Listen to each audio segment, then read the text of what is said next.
বাচ্চাটাকে দেখে মায়াই লাগছিল, কারণ বাচ্চাটার বয়স 1 বছর 6 মাস। বাচ্চাটার ওজন ছিল মাত্র 6 কেজি। কারণটা হলো দেখতে পাচ্ছেন কতটা অপুষ্টি। বাচ্চাটার প্রধান খাবার হিসেবে দিতে হলো সাবুদানা আর সুজি, বার্লি, যা কোনোটাই স্বাস্থ্যের জন্য উপকারী নয়। সাবুদানার মধ্যে থাকে 85 থেকে 90% কার্বোহাইড্রেট, যাতে কোনো ভিটামিন বা মিনারেলস তেমন থাকে না।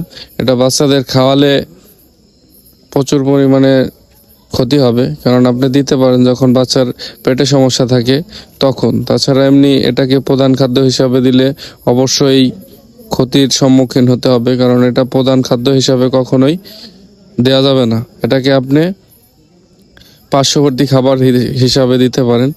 শুধু সাবুদানা কখনো দেওয়া যাবে না, এটার সাথে আপনি সবজি দিয়ে খিচুড়ি দিতে পারেন বা দুধের সাথে মিশিয়ে পায়েস দিতে পারেন। শুধু সাবুদানা আর পায়েস, সুজি খাওয়ালে, বার্লি খাওয়ালে আপনার বাচ্চারও ঠিক এমন পরিণতি হবে। তো আপনারা সতর্ক থাকবেন সব সময়। ধন্যবাদ।